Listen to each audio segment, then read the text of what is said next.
All right, given what we just heard out of that news conference, we are now joined by one of the House Democrats who sent that letter, California Congressman Ted Lieu. He is a member of the Judiciary Committee. Congressman, great to have you with us. Let's just react, if we can, for a moment to the breaking news that we heard there coming out of Georgia. Really that point-by-point rebuke of the president and the claims he has been making, but also more specifically to what you called for today, an investigation from the FBI into this. Any reaction to what you heard there from Georgia election official Gabriel Sterling?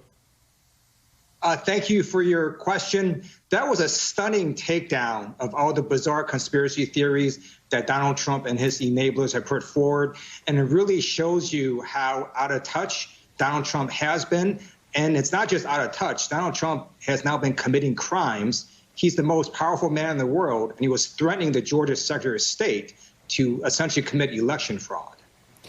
Were you at all surprised that the office, he had not yet confirmed, or he said he was not aware there, Gabriel Sterling, of whether or not the office of the Secretary of State would open an investigation or call on the Fulton County DA or the Georgia Attorney General to launch an investigation? Do you have any news on that front in terms of what you specifically called for from the FBI today?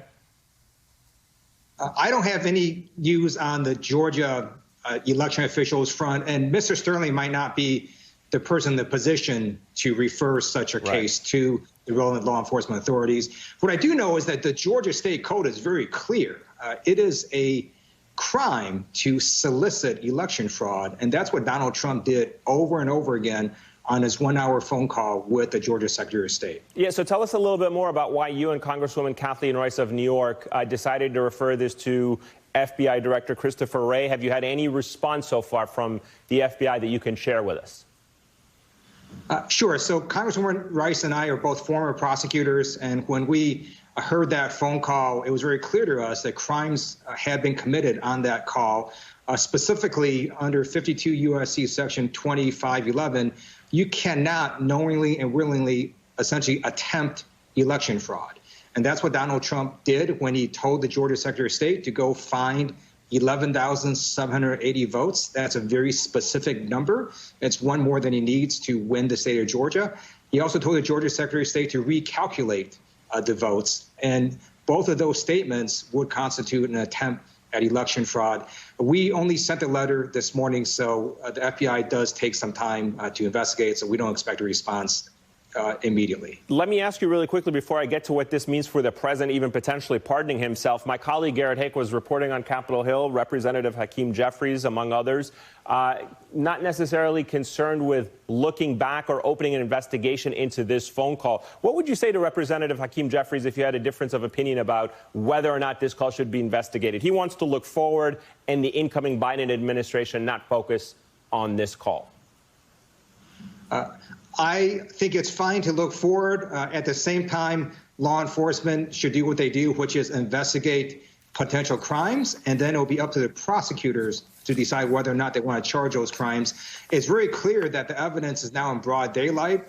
There's at least a 1-hour recording, and the FBI needs to authenticate that recording, verify that people are who they say they are on that recording, and then conduct an investigation and then hand it to the prosecutors for a decision. What do you make about the potential setup, if in fact this investigation is launched, that the president could potentially try to pardon himself? So first of all, the president cannot pardon anyone for state crimes, and the president also cannot pardon himself. No legal expert that has any credibility says that the president can pardon himself. That completely goes against what the Supreme Court has said in the past, which is that no one is above the law, including the President of the United States. All right, let me play for you, if I can, also about what the president might do next. This is the kind of advice he is getting inside the White House. Watch this. January 20th cannot be changed. That's constitutional. But this whole certification thing, the dates can be changed. Well, it can be changed, anyway, actually. We can go past that date. We can go past that date. Oh. We can go past that date. If we need to. All right. Unfortunately, a quick fact check for our viewers. Peter Navarro there is dead wrong. The 20th Amendment to the Constitution sets the date of the inauguration, not the president. Congressman, how much does it concern you that these people are the people that the president is getting his advice from? Well, Peter Navarro is right in the sense that we could blow past that date with nothing happening, in which case Speaker Pelosi would become President of the United States. which I'm totally fine with. But I am concerned that Peter Navarro is giving all sorts of wrong advice to Donald Trump.